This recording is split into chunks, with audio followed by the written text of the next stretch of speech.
everybody, it's Allison. Welcome to my YouTube channel. I know it's a little bit longer since my last video than I had intended, but I am kicking off August with a really fun collection from Spellbinders. Now, there's going to be a lot of videos coming over the next week or two, so hopefully I'll make up for some lost time. So here are the cards that I'm going to be sharing today. And I'm going to actually start off with this product right here. This is the Holiday DIY Color Deck. This is an expansion pack to the Color Deck system that came out a few months ago. I just haven't been able to share this yet. This came out last month. But these are intended to be color inspiration. And those little squares on the right-hand side of these really beautiful images, you can either ink blend little swatches or take colored cardstock swatches and use it as color inspiration for your card designs. So I'm going to show you a few things that I made, and again, I made these last month and just haven't had a chance to share them. So here is one of the cards, and the little car and the trees from the Yuletide Ride Die Set. Again, this came out last month, so it's available on Spellbinders' website. And you'll see the color inspiration, and that's colored cardstock that I cut little squares. And I think this card is so cute. All right, here's something else I made using another card from that pack and more color inspiration. Now the flowers on this little calendar that I made are from the Gifting Bow Die Set. And, well, the calendar itself is the DIY 2026 calendar. That's a set of BetterPress plates. And I'm going to be sharing a lot more calendars over the next month. I plan on making these as gifts. And they use new inks from Dina Wakley and Spellbinders, new BetterPress inks. So this was really fun to make, and by the way, that swatch at the bottom, that's kind of an add-on to the Petal, I think it was the Petal die to make swatches. So these were really fun to make. I love the color inspiration, and what's really cool about this color deck is that you can have one card and give it to 10 designers, and each designer is going to see different colors and come up with something totally different. So it's fun. All right, so what else can you do with this color deck? Well, look at this cat. It's so cute. I wanted to use it on a card. So this is the Bow and Bell Scallop frame set. This is part of this new collection in August. And we're going to frame the little kitty. So I'm just picking one of so these all layer together. It's a really great set. So I'm picking one of the smaller rounded corner rectangles and just trying to figure out how I want to frame him or her. I don't know why I always call critters him. Why is that? I don't know. All right, so here it is. And this is actually has stitching detail on it. I don't know if you can see that on camera. And then I'm going to take one of these larger rounded corners and then finally frame it with the main scallop die. So here is that white piece that I'm going to mat him with. And here is the scallop piece. And I'm going to end up putting that on the same color card base. Now here is the Merry Sentiments stamp and die set. Again, part of this new collection. By the way, this whole new collection is from Lisa Horton. Now I didn't actually end up using this Merry die, but I wanted to show you how the shadow layers work because there's more than one shadow. So here's kind of the big shadow. I'm going to call it the big shadow. And then this white piece here is a smaller shadow. And then you can use just those two together, or you can use all of three of them together. So I think that's really unique, and it just kind of, makes it more special. Now here is the bow. Remember, this set is called Bow and Bell. There's a bell as well. And the bow has several pieces to it. Now I'm just trying to figure out how I'm going to incorporate this bow. And it took me a while, and I don't know why, but finally I was like, you know what? This belongs on his collar. So I think it's just so cute. All right, so here is the finished card. And instead of the Merry die, I went with one of the All Seasons Sentiments press plates. These came out last year, and I continue to be obsessed with all of those sentiments, and, well, clearly, because I use them all the time. This was such an easy card to make, but I mean, it's just adorable, and I love it. All right, now speaking of those sentiment press plates, here's another one of them, that Trick or Treat. I wanted to show you this card even though I didn't film any of it, but I wanted to show you because that white panel is from that main die from the Bow and Bell Scallop frame set that I just showed you, but you'll notice that it's smaller.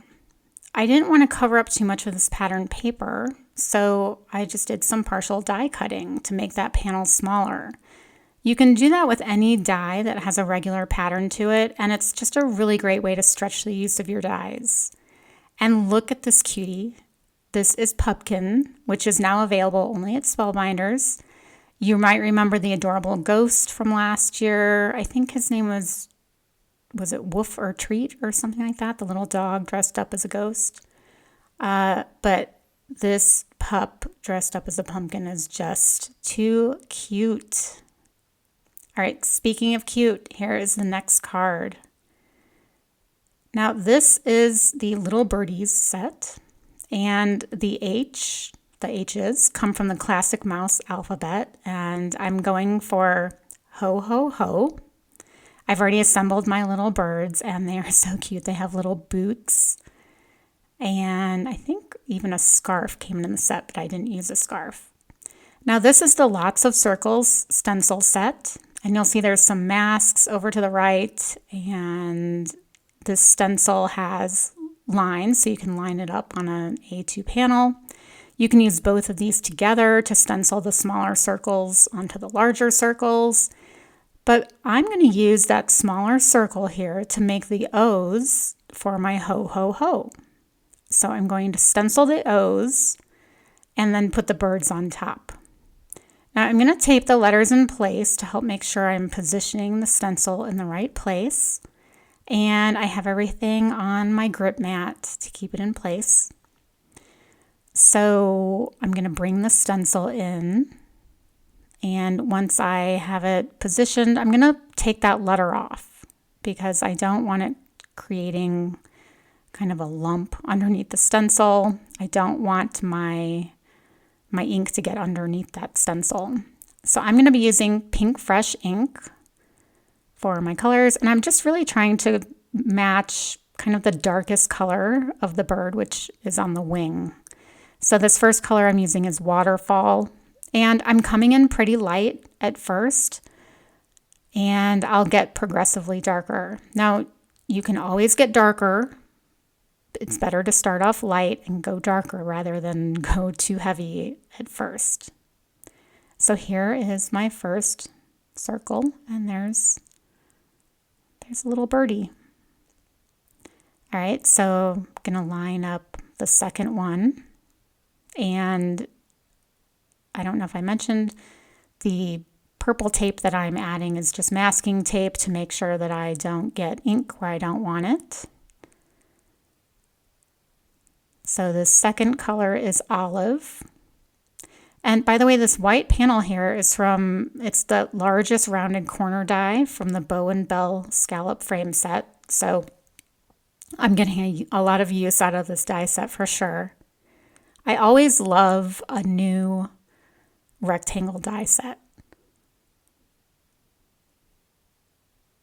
All right, so here I am coming in with the pinkish color. This is Peony. And see here, I got a little splotch there. But I'm going to come in and blend it out, and it's going to get heavier anyway. So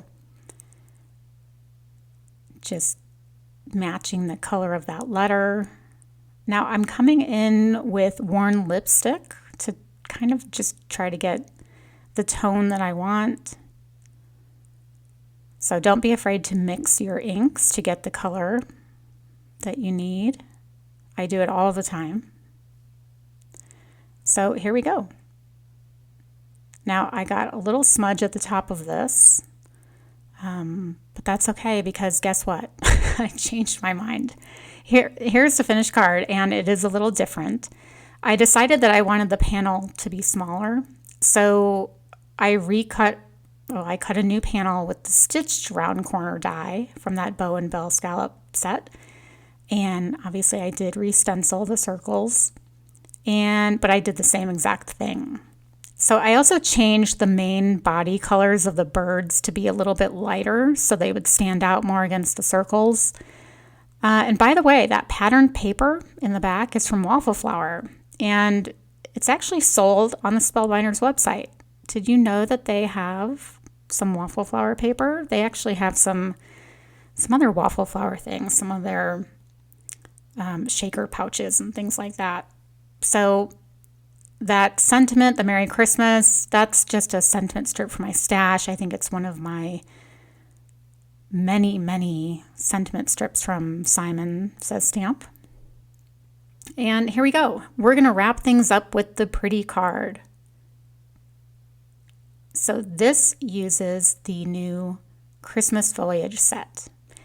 And look at these gorgeous little flowers and leaves that I made. I just used distress inks in blues and my favorite brown vintage photo and just mixed them. And I used my shader 2+ brushes from Waffle Flower to be able to get all that detail on there. And here's that Mary die. We are going to use that on this card, and you'll see I mixed the blues and browns on the word. And I'm bringing it to my panel, and that's because I want to stamp on the panel. Now this is the stamp that comes in the set. It's actually one stamp. So you stamp it all at once, and then you cut them out all at once with the die, just like a lot of sentiment press plates. But I just want this one stamp, the So Very. I just want to stamp it directly on my panel. So yes, I'm going to cut it, and it's okay. If I ever want to stamp them all at once, they'll fit back together just fine. I do this all the time with stamps. Now I've switched to my regular size MISTI because I want to use my acetate to make sure my placement on this panel is good. So I just needed more surface area around the panel for my acetate to grip to the grip mat. So right now I am just stamping directly onto acetate, and it's pretty good. I didn't even really need to adjust the panel, but if I did need to, I could have adjusted the panel and, not ruined it. Well, I didn't really have anything on this panel yet, so if I had to recut it, it wouldn't have been a big deal, but I love testing my stamping on my acetate now. So here we go. There's the Mary, and I used both shadow layers on that. Now after stamping my sentiment, I did decide that I wanted to add some splatter. So here it is splattered, and I just used a small paintbrush and smushed my vintage photo distress ink onto a small acrylic block and added some water. And I added masking tape over the sentiment because I didn't want to splatter on the sentiment and ruin the look of it. All right, so here I'm going to start arranging my foliage. And by the way, the color card base is Fawn ColorWheel cardstock. It's one of my favorite new colors of cardstock. And the off-white panel is Alabaster. So you'll see the Mary die. I did use both shadow layers, and I think it just makes such a big statement, I think, having both of those layers. And I really just love this foliage and how I colored it. So I'm really happy with how this turned out. Now, one thing I'm going to do is I always forget about my Wink of Stella, and I can't even tell you how old this is, but it still works. I tested it on that little paper on the right, and I'm just going to add it to the top layer of the flowers and then these leaves and then maybe some of these other little flowers here. And it just adds a touch of shimmer that you cannot see on camera, but you can see in person. Now, speaking of shimmer, I'm just adding some embellishments. So I had added some aquamarine gems from Spellbinders, but I had to add these new glitter drops from Pink Fresh Studio that I recently got. These are champagne colored, and it's just a great color, especially to go with browns, because it's not gold, it's not silver, it's in between. So it's just that perfect neutral color. So here I am playing around with placement, and here we are with the finished card. And maybe you'll be able to see some of the shimmer here, but it's there. And I think this card is really beautiful. I'm really proud of it. Okay, that is it for me today. Like I said, there are going to be a lot of videos coming because there's so much going on, and I'm actually getting ready to go up to camp, my childhood camp that I go to almost every summer now. I am going in like a week and a half, so I am rushing, trying to get everything done before then. And that's why you haven't seen me until now. But guess what? I will see you again tomorrow, or maybe later today. I don't know. There's a lot going on. I appreciate you joining me today as always. If you like this video, please give me a thumbs up and don't forget to subscribe. Take care. Bye.